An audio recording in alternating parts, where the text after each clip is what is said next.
First order और second order का हम लोगों ने इंटीग्रेटेड रेट इक्वेशन निकाल लिया था, लेकिन सेकेंड ऑर्डर में जो निकाला था हम केवल एक मॉलिक्यूल के लिए निकाले थे। जैसे रिएक्शन हमने लिया था 2A लिया था रिएक्टेंट।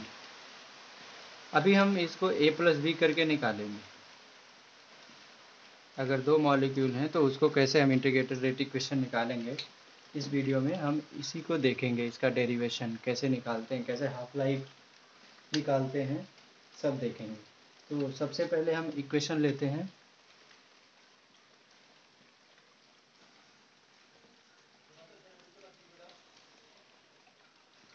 A+B ले लिया हमने, मान लिया t=0 पर, t=0 टाइम पे इसका इनिशियल कंसंट्रेशन Ca0, इसका इनिशियल Cb0, और एट टाइम t पे हम मान लेते हैं, है ना। यहाँ पे टाइम 0 पे था, यहाँ पे टाइम t पर हम मान लेते हैं कि इसका XA फ्रैक्शनल कन्वर्जन हो गया। तो XA जब फ्रैक्शनल कन्वर्जन हो गया तो XA इक्वल टू होता है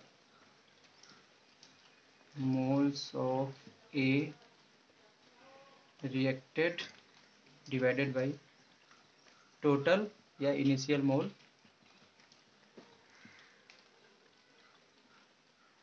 इनिशियल मोल्स ऑफ A।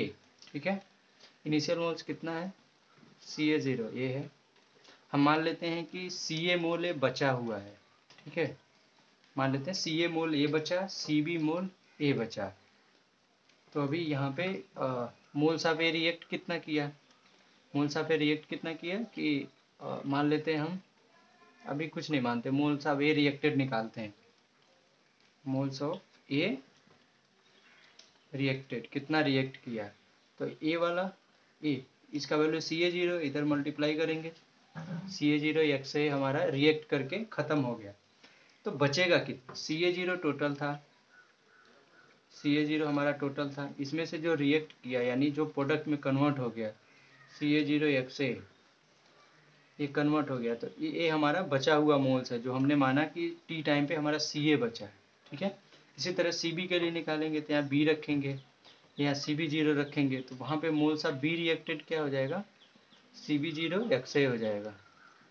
ठीक है, यहाँ पे Cb बचा, Cb का वैल्यू पता चल गया, Ca का value Ca0 minus Ca0 XA, Cb का वैल्यू यह हो जाएगा Cb0 माइनस Cb0 XA हो जाएगा।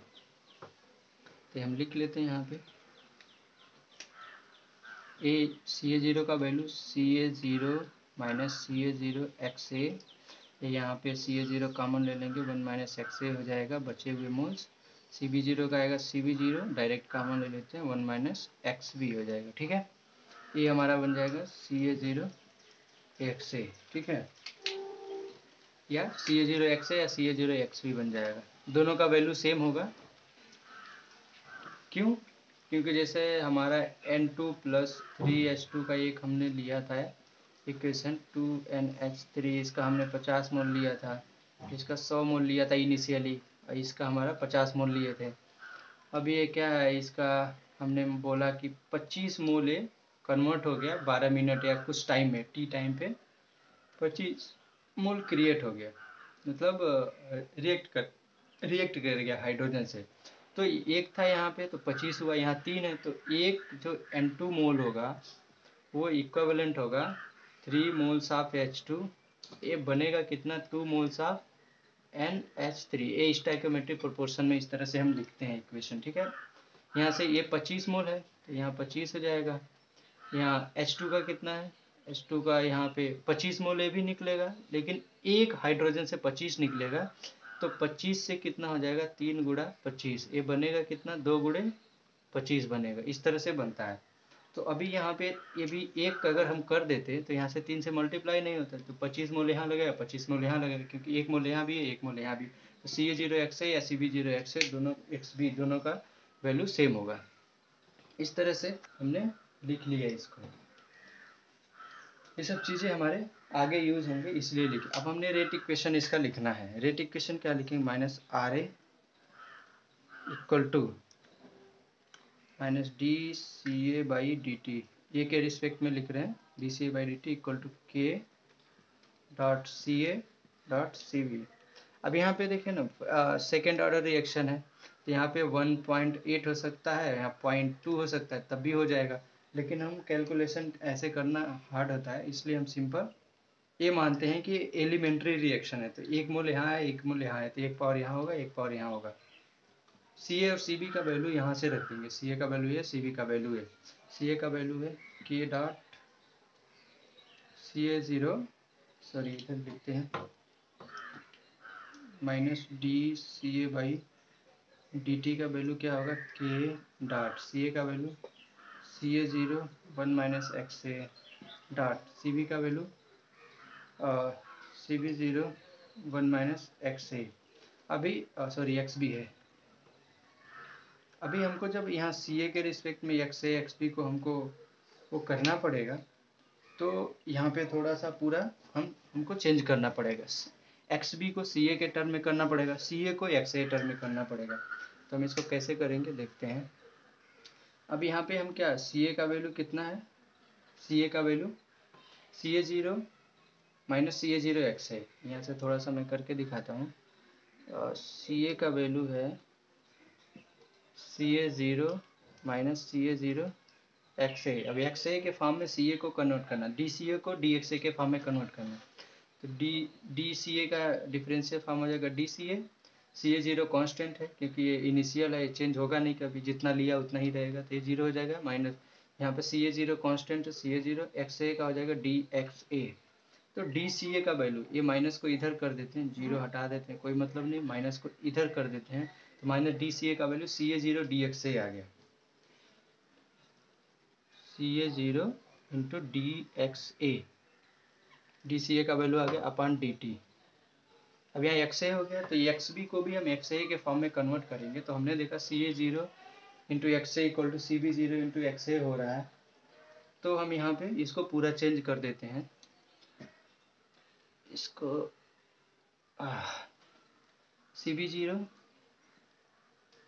इसको मल्टीप्लाई करते हैं अंदर, minus c B zero x b, c B zero x b c ए ज़ीरो एक्स बी दोनों सेम है, तो सी बी ज़ीरो माइनस सी ए ज़ीरो एक्स ए कर देते हैं। ठीक है, यहाँ पे हो जाएगा के डॉट सी ए ज़ीरो 1 माइनस एक्स ए। ठीक है, यहाँ पे क्या हो जाएगा, C B zero 1 minus x B का वैल्यू इसका ये आएगा C B zero minus C A zero x A में सब कन्वर्ट हो गया। अब यहाँ से हमारा थोड़ा कैलकुलेशन करना पड़ेगा, कैसे, c A zero d x A by D T equal to k into c A zero. ठीक है, अब हम यहाँ से हम सी ए ज़ीरो कॉमन ले लेते हैं, तो यहाँ पे सी ए ज़ीरो का स्क्वायर हो जाएगा, यहाँ पे कोई चेंजिंग नहीं होगा। यहाँ पे क्या होगा, C be zero upon C A zero हो जाएगा क्योंकि यहाँ पे सी ए ज़ीरो कॉमन लिया, माइनस एक्स ए।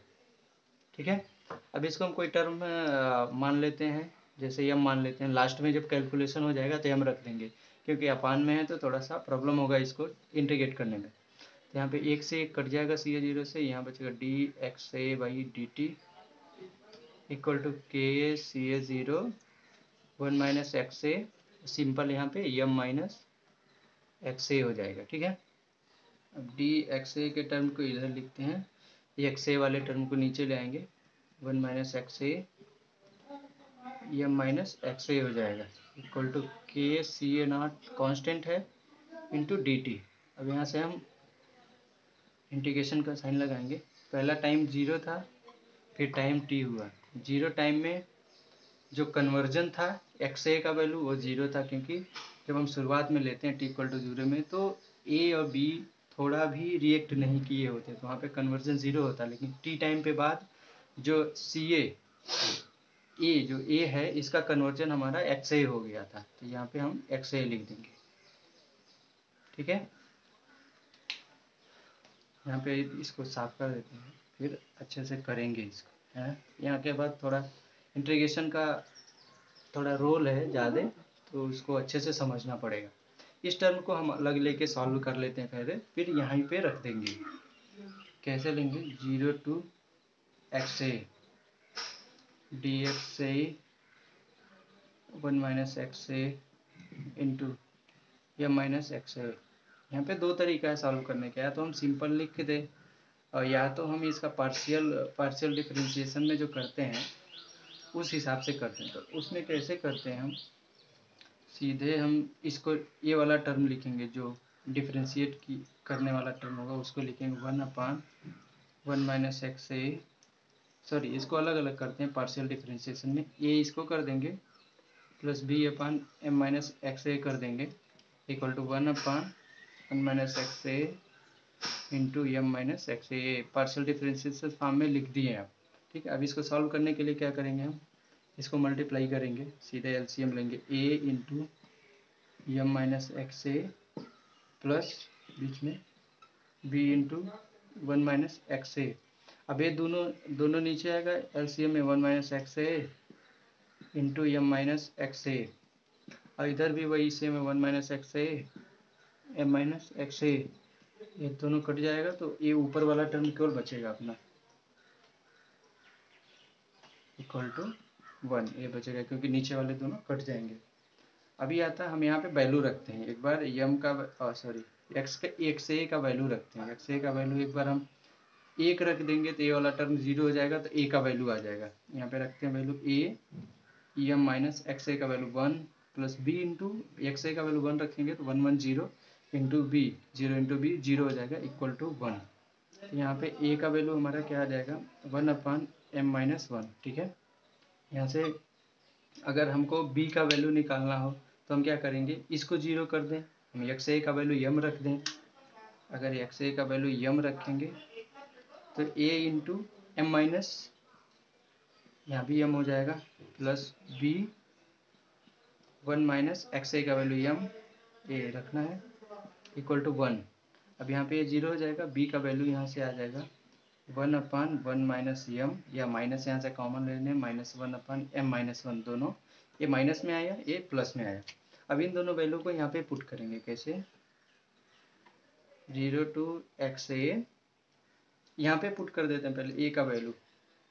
ठीक है ना, यहाँ पे अगर इन सबको छोड़ दिया जाए तो 1/1 minus x A into M minus x a, ये वाला आता है, इसको हम इस फॉर्म में भी लिख सकते हैं, लेकिन a का वैल्यू हमको क्या रखना पड़ेगा यहाँ 1/m-1 इंटू 1/1 माइनस एक्स ए। ठीक है, प्लस b का वैल्यू 1/1/m-1। ठीक है, माइनस उनको इधर रखते हैं, अपान 1/में m माइनस एक्स ए। ठीक है ना, ये माइनस को इधर कर देते हैं, ये प्लस हो जाएगा।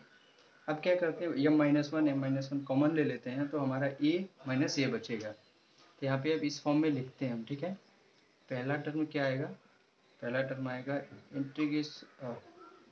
पहला टर्म हमारा आएगा 1 माइनस m-1 के बाद 1/1 माइनस एक्स ए, फिर minus 1/m minus x a, ये आ जाएगा टर्म यहाँ पे dxa।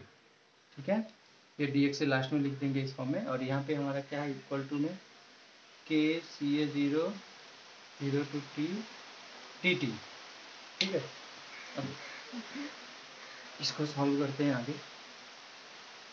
इसको हम इंटीग्रेशन है तो इस टर्म को अलग कर लेते हैं, फिर इस टर्म को अलग कर लेते हैं। जैसे 1/m-1 कॉमन है दोनों में, तो इसको बाहर निकाल लेते हैं और इसका बड़ा ब्रैकेट लगाएंगे, और पहला इंटीग्रेशन टर्म में 0 टू एक्स ए dx से मल्टीप्लाई करते हैं, dx से अंदर पहला टर्म में 1 माइनस एक्स ए, और minus integration of 0 to x A 1/m minus x A dx से, इधर मल्टीप्लाई होगा सेम, ये ब्रैकेट लग गया, इक्वल टू क्या है KCA0, यहाँ dt का t होगा, t माइनस 0 t आ जाएगा। ठीक है, अब हम आगे करते हैं, m-1 को इधर भेज देते हैं, इसका हम दोनों का डिफरेंस इंटीग्रेशन करेंगे। यहाँ पे 1 माइनस एक्स ए को हम y मान लेते हैं, अब m माइनस एक्स ए को हम z मान लेते हैं। इंटीग्रेशन में ऐसे करेंगे, आसानी होता है इजली और सही से आता है। यहाँ पे dxa को y से रिप्लेस करेंगे, यहाँ लिमिट भी रिप्लेस करेंगे, यहाँ पे सेम m माइनस एक्स ए, जो एक्स ए का टर्म है, एक्स ए के रिस्पेक्ट में अभी हम इंटीग्रेशन करने वाले थे, लेकिन अभी z मान लिए हमें m माइनस एक्स ए को, तो हम यहाँ पे सब लिमिट चेंज करके हम z के रिस्पेक्ट में इंटीग्रेशन करेंगे। आप सिंपली भी कर सकते हैं, जो लोग मतलब बहुत ज़्यादा इसको प्रैक्टिस किए होंगे इंटीग्रेशन का, उसको उनको आसानी से आ जाएगा, इसको लिख सकते हैं जैसे भी। तो यहाँ पे हम करते हैं माइनस इंटीग्रेशन करेंगे, 1 का 0 हो जाएगा, माइनस एक्स ए का हो जाएगा D x A differentiation equal to y का डी वाई। अभी हम डी एक्स ए की जगह पे डी वाई लिखेंगे, लेकिन माइनस है, डी एक्स ए की जगह पे हमारा माइनस डी वाई लिखेंगे। यहाँ पे यम मतलब constant 0, D x A equal to D z, फिर डी एक्स ए को यहाँ लिखेंगे माइनस डी जेड। अभी लिमिट को भी चेंज करना, 1 माइनस एम माइनस 1 इधर आ गया। लिमिट एक्स ए का वैल्यू जब 0 था, तो यहाँ पे 0 रखेंगे तो वाई का वैल्यू 1 आ जाएगा, 1 से शुरू हुआ। एक्स ए का वैल्यू जब एक्स ए का वैल्यू एक्स ए था, तो यहाँ पे एक्स ए की जगह एक्स ए लिखेंगे तो वाई का वैल्यू 1 माइनस एक्स ए ही रह जाएगा, ठीक है। डी एक्स ए को हम माइनस में लिखेंगे d y divided by 1 minus x ए को हमने वाई मान रखा है, ये वाई हो जाएगा, ठीक है। यहाँ पे माइनस साइन है, लगाएंगे, फिर यहाँ पे करेंगे 0 रखेंगे, एक्स ए का वैल्यू जब 0 था, तो यहाँ पे हम 0 रखेंगे, जेड का वैल्यू यम हो जाएगा, यम हो गया यहाँ पे। और जब एक्स ए का वैल्यू एक्स ए रखेंगे तो ये एक्स ए ही आएगा, तो जेड का value M minus x a हो जाएगा, ठीक है। और यहाँ पे डी एक्स ए को हम क्या लिखेंगे, माइनस डी जेड। अभी माइनस को इधर मानेंगे तो पॉजिटिव आ जाएगा। यहाँ पे डी जेड है, नीचे है एम माइनस एक्स ए को क्या हम लिया है, जेड मान लिया है, एम माइनस एक्स ए को जेड जेड, ठीक है। यहाँ पे सेम ऐसे रह जाएगा, के सी zero C a zero into T. अब यहाँ से शुरू करते हैं,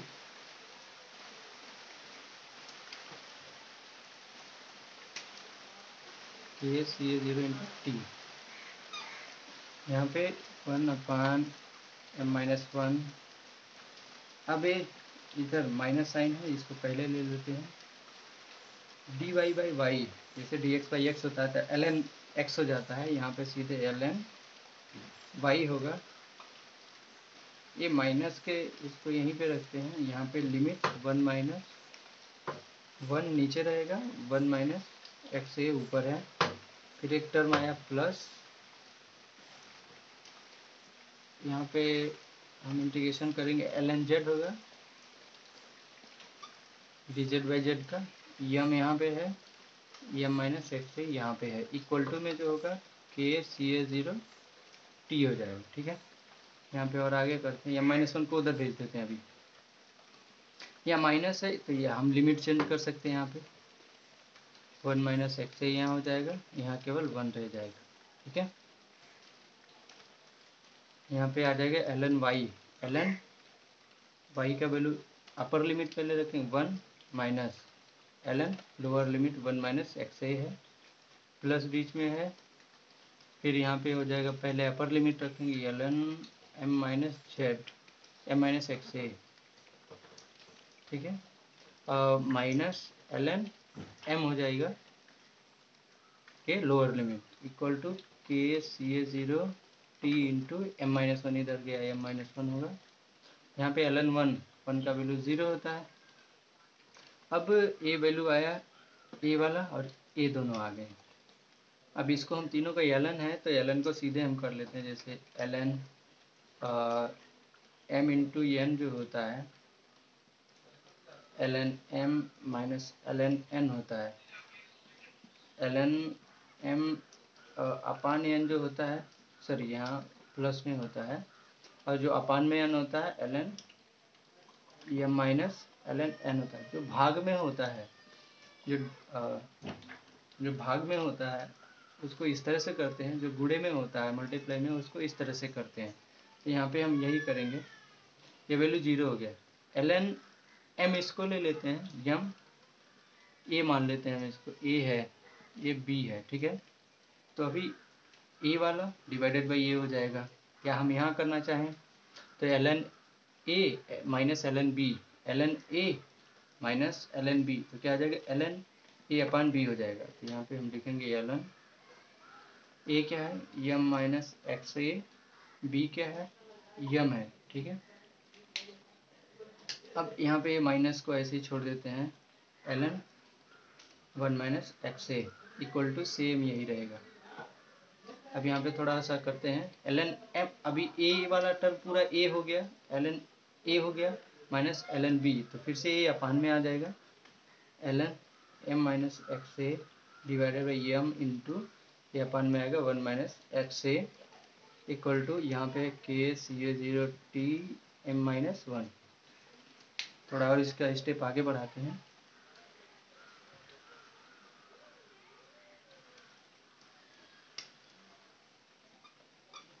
ln m का वैल्यू रखेंगे और m का वैल्यू पहले रख देते हैं, फिर देखते हैं कितना आता है। m का वैल्यू क्या था, हमने लिया था CB0 अपान CA0 हमने लिया था m का वैल्यू। यहाँ पे रखेंगे ln CB0 upon CA0 minus x a का भी वैल्यू हम a और b के टर्म में अगर रखते हैं तो क्या आएगा वो देख लेते हैं। जैसे एक्स ए हमने लिखा था ना, सी ए का वैल्यू क्या आया था, CA0 minus CB0 sorry CA0 minus CA0 x a, c b का वैल्यू आया था CB0 minus CB0 x B आया था। ठीक है, तो अभी इसको जब और खोलेंगे तो एक्स ए और एक्स बी का वैल्यू आ जाएगा यहाँ पे। ठीक है, एक्स ए और एक्स बी का वैल्यू कितना आएगा, एक्स ए का वैल्यू हमारा आएगा इसमें से इसको घटाएंगे तो एक्स ए का वैल्यू आएगा यहाँ पे CA0 minus CA divided by CA0। Same यहाँ पे तो 1 माइनस एक्स ए है तो 1 माइनस एक्स ए यहाँ पे कॉमन ले सकते हैं, CA0 कॉमन लेंगे 1 minus x A, 1 minus x a का सीधे वैल्यू CA अपन CA0 हो जाएगा। 1 माइनस एक्स ए का वैल्यू CA अपन CA0 हो जाएगा। ठीक है, यहाँ पे CA0 CB का वैल्यू है, यहाँ पे एक्स ए है, एक्स ए का वैल्यू भी रखना पड़ेगा हमको। एक्स बी तो है नहीं यहाँ पे, केवल एक्स ए का वैल्यू दो तरीके से रखना पड़ेगा।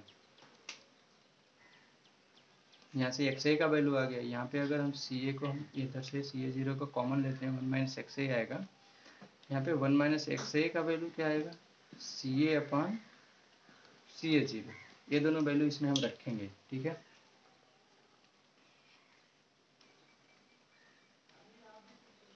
m का वैल्यू कितना है CB0 अपान CA0 सब ln में रहेगा, CB0 upon CA0 minus x a का वैल्यू क्या था CB0 माइनस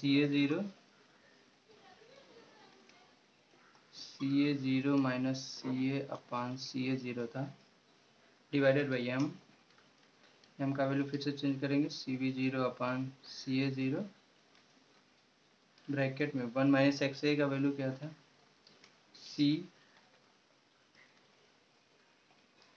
CA अपान CA0 आया था। पलट के अपना वीडियो रिवाइंड करके देखेंगे तो वहाँ पे दिखेगा के CA0 T, यहाँ पे CB0 अपान CA0 माइनस 1, तो यहाँ पे हम एलसीएम ले लेते हैं तो ये CA0 यहाँ माइनस में चला जाएगा CA0 और CA0 नीचे आएगा, ये CA0 से CA0 कट जाएगा, तो यहाँ पे हमारा बचेगा क्या के टी CB0 माइनस CA0 बचेगा। और आगे करते हैं इसको, अब ln अभी यहाँ CA0 का स्क्वायर यहाँ पे कॉमन ले लेते हैं, जैसे ये नीचे दोनों सेम है तो CA0 सेम रहेगा, नीचे ऊपर क्या है CB0 minus CA0 plus CA हो जाएगा यहाँ पे, और नीचे क्या आ रहा है CB0 इंटू CA अपान यहाँ पे CA0 इंटू CA0।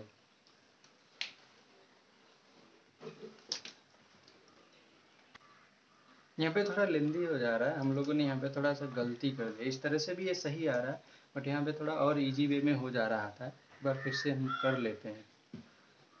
ऐसे m माइनस एक्स ए को हम चेंज करते हैं तो क्या आएगा, m माइनस एक्स ए को m का वैल्यू रखेंगे CB0 अपान CA0 माइनस एक्स ए, नेक्स्ट टर्म होगा CB0 minus x A into CA0 divided by CA0। ठीक है, CA0 एक्स ए को CB0 एक्स बी लिख सकते हैं, CB0 x B divide by CA0। अब यहाँ पे हमारा CV0 कॉमन हो जाएगा, अब बचेगा 1 minus x a divided by CA0। अब ये वैल्यू हम यहाँ पे पुट कर सकते हैं सीधे, यम माइनस यम है 1 माइनस एक्स ए, सॉरी यहाँ पे एक्स भी है, तो यहाँ पे थोड़ा और इजी आ जाएगा, जैसे ln यम माइनस एक्स ए को ये लिख सकते हैं CB0 अपान CA0 और 1 माइनस एक्स ए लिख सकते हैं, और डिवाइडेड बाई क्या लिखेंगे, यम का वैल्यू CB0 अपान CA0, यहाँ पर हो जाएगा 1 माइनस एक्स ए। ठीक है, ठीक है। अभी ये से CB0 अपन CB0 अपन CA0 कर दिया, यहाँ एक्स भी है, एक्स भी, तो ये हमारा आ जाएगा इधर के CA0 T M minus one, ये वाला टर्म यहाँ से आ जाएगा। ठीक है, अभी इसको आगे करते हैं, ln 1 minus x b upon 1 minus x A equal to k CA0 T M minus one. अभी ये वाला आ गया हमारा फाइनल एक इक्वेशन आया जनरल फॉर्म। अभी हम इसको दो तरह से ग्राफ खींच सकते हैं, एक इक्वेशन ये है, एक इक्वेशन है, दोनों से ग्राफ खींचें। पहले इससे खींच लेते हैं क्योंकि पहले इक्वेशन ये बना, हम इसको y मान लेंगे टोटल को, ये वाले टर्म को y मान लेते हैं, ब्रैकेट लगा देते हैं, ये टर्म को y मान लेते हैं, और इसमें जो t है इसको x मान लेते हैं, बाकी सब कांस्टेंट रहेगा। ठीक है, तो इस एक्सिस पे हम t लेते हैं, इस एक्सिस पे हम ये वैल्यू लेते हैं ln m into sorry m minus x a divided by m into 1 minus x ए। ठीक है, ये इधर को, अब y इक्वल टू ये तीनों होगा हमारा मिलके m, और ये हमारा t को x लिखेंगे, y इक्वल टू mx का फॉर्म क्या होता है, जीरो ओरिजिन से जाता है क्योंकि c तो है नहीं कुछ, तो इंटरसेक्ट कुछ कटेगा नहीं, और यहाँ पे जो इसका स्लोप होगा ये m के CA0 m माइनस वन, ये वाला आ जाएगा। ठीक है, अभी एक चीज इसका ग्राफ बन गया, अब इसका भी सेम इसी तरह ग्राफ बन सकता है। कैसे, यहाँ भी t है, ये तीनों हम ले लेंगे और इसको हम y एक्सिस पे ले लेंगे, तो दोनों टर्म सेम है, लेकिन ये x भी टर्म के है, यहाँ m भी था, तो यहाँ पे हम m को हटा दिए। अब इस टर्म में हम स्लोप खींच सकते हैं। ठीक है, लेकिन अभी एक था थोड़ा सा और चेंजिंग करते हैं, सबको हम क्या किस में चेंज कर सकते हैं, इसे यहाँ पे, अब जब यहाँ पे हम ग्राफ बनाए थे, यहाँ पे m का वैल्यू हम 1 नहीं रहेगा, यहाँ पे एक शर्त है कि m नॉट इक्वल टू 1, अगर m का वैल्यू 1 रखेंगे यहाँ, तो 1 माइनस एक्स ए, m का वैल्यू 1 रखेगा, 1 माइनस एक्स ए अपन 1 माइनस एक्स ए कट के 1 आ जाएगा, ln 1 का वैल्यू जीरो हो जाएगा, तो ये अगर जीरो हो जाएगा तो इक्वेशन ही खत्म हो जाएगा, तो ऐसा m का वैल्यू 1 नहीं रहेगा, ये यहाँ पे कंडीशन रहेगा। और इसको थोड़ा सा और हम चेंज करते हैं एक दूसरे फॉर्म में, दो फॉर्म में मिल गया, ये सेम फॉर्म है बट यहाँ पे ये इस टर्म को थोड़ा और आसान कर दिया गया, यहाँ पे सेम ग्राफ खींचा जाएगा, लेकिन यहाँ पे ln 1 माइनस एक्स भी अपन 1 माइनस एक्स की जगह ये रहेगा। अब एक और इक्वेशन इसी क्रम में एक और इक्वेशन हम लिखेंगे। ठीक है, जैसे हमारा आया था 1 CA का वैल्यू हमारा था CA0 1 माइनस एक्स ए, CB का वैल्यू था CB0 1 माइनस एक्स बी। ठीक है, तो अभी हमारा लास्ट वाला यहाँ पे इक्वेशन आया था ln 1 minus x a upon 1 minus x b equal to k CA0 T m minus one. ठीक है, अब इसके आगे हम क्या कर सकते हैं, थोड़ा सा चेंजिंग, 1 माइनस एक्स ए या 1 माइनस एक्स के वैल्यू यहाँ रख देते हैं, ln 1 माइनस एक्स ए का वैल्यू क्या होगा, CA अपन CA0 1 माइनस एक्स बी का क्या होगा, CB upon CB0 equal to k CA0 T m का वैल्यू CB0 अपन CA0, इस तरह से भी लिख सकते हैं LCM लेके। ठीक है, अब यहाँ पे थोड़ा सा इसको अरेंज कर लेते हैं, CB0 ऊपर जाएगा, CB0 अपन CA0 CB होगा इक्वल टू यहाँ CA0 कर दिया के CB0 minus CA0 into T आ जाएगा। ये भी एक मतलब एक्स अगर कन्वर्जन के टर्म में नहीं लिखते, केवल कंसंट्रेशन के टर्म में लिखते हैं, तो ये हमारा एक आ जाएगा। यहाँ पे हम ग्राफ खींच सकते हैं, इसमें इसको y लेंगे इसको यम लेंगे, इसको एक्स लेंगे, y equal to m x करके हम ग्राफ खींच लेंगे जहाँ पे ये सिंपल इक्वेशन आएगा। और एक तरीके से और इसका ग्राफ खींचेंगे। ये जितने इक्वेशन आते हैं अगर एग्जाम में आएंगे तो आप सिंपल एक इक्वेशन जो यहाँ पे आया था या इसको कोई भी एक करके आप छोड़ सकते हैं, इतना करने का ज़रूरत नहीं होता। लेकिन सभी फॉर्म, जितने भी फॉर्म आ रहे हैं उसको देखना ज़रूरी है। यहाँ पे के का वैल्यू भी आपसे पूछ सकता है। के का वैल्यू तो डायरेक्ट 1/t, यहाँ से के का वैल्यू निकाल सकते हैं ना। के और टी में रिलेशन पूछ लेगा तो 1/t, टी इधर आ जाएगा, into ln CA/CB0 upon CA0 CB divided by ये नीचे आ जाएगा CB0 माइनस CA0। ये हमारा के और टी में रिलेशन आ जाएगा यहाँ से। और भी इसको छोटा करना चाहें तो हम इसको तोड़ सकते हैं ना, इसको हम तोड़ सकते हैं। कैसे? एक फॉर्म और निकल जाएगा, ln, जैसे हमारा यहाँ पे CB0 CA0 कांस्टेंट है तो हम इस CB0 CA0 और CB को अलग कर लेते हैं। ln CA/CB हो जाएगा और प्लस में हो जाएगा, जैसे यहाँ पे हम कन्वर्ट करें CA/CB इंटू CB0/CA0।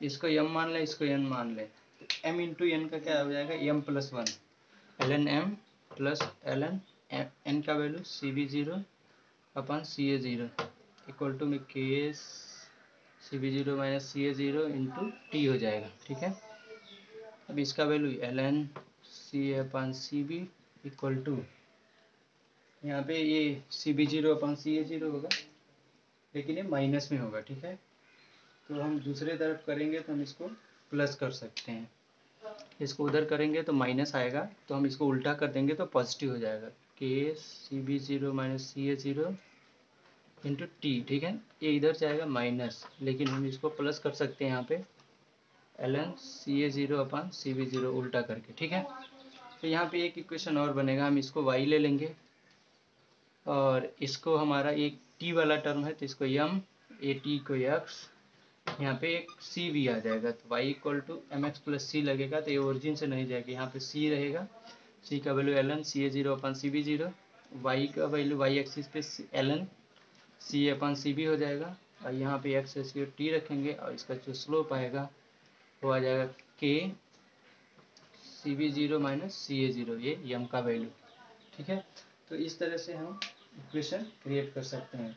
अब इस तरह के हम जैसे एग्जांपल अगर देखना चाहें तो एक दो इक्वेशन हम लिख लेते हैं एग्जांपल के तौर में, लेकिन ये सारी चीज़ें जो कैलकुलेशंस हैं ये याद रखना ज़रूरी है, खास करके डिप्लोमा स्टूडेंट, क्योंकि एग्ज़ाम में आने के चांसेस भी होते हैं इसके, और समझना भी बहुत ज़रूरत है। इस पर न्यूमेरिकल भी आ सकते हैं जैसे लास्ट वाले टर्म में, लेकिन इतने बड़े आते नहीं हो, फर्स्ट आर्डर, जीरो आर्डर, ये सेकेंड आर्डर का आएगा तो दो हम पहला इसका इक्वेशन कराए थे 2a गिव्स प्रोडक्ट वाला, उसके आ सकते हैं, इतने बड़े बड़े नहीं आएंगे। इसमें एग्जांपल लिखते हैं CH3 COO C2H5, हम लोगों ने पहले भी पढ़ चुका है इसको, NaOH। जब हम टाइप्स ऑफ जो क्लासिफिकेशन कर रहे थे तब वहाँ पे आया था, थोड़ा सा उसमें डिफरेंस था इससे। ये हमारा सेकेंड ऑर्डर रिएक्शन है, ए और बी है ये। इस तरह से एक और इक्वेशन भी लिख सकते हैं, C2H4 Br2 plus 3KI, C2H4 plus 2KBr plus KI3, ये दोनों एग्जांपल हैं इसके। ठीक है, ये हो गया सेकेंड ऑर्डर रिएक्शन का इंटीग्रेटेड रेट। हम लोगों ने 3 या 4 फॉर्म में देख लिया, एक्स फॉर्म में CA0 CB CA0 CB0 के फॉर्म में। इस तरह से हम एक और टॉपिक क्लियर किए, बहुत बड़ा चला गया लेकिन समझना जरूरी है सभी फॉर्म को। तो इस वीडियो में बस इतना ही, आगे पढ़ेंगे जीरो ऑर्डर और थर्ड ऑर्डर के reaction. Thank you so much.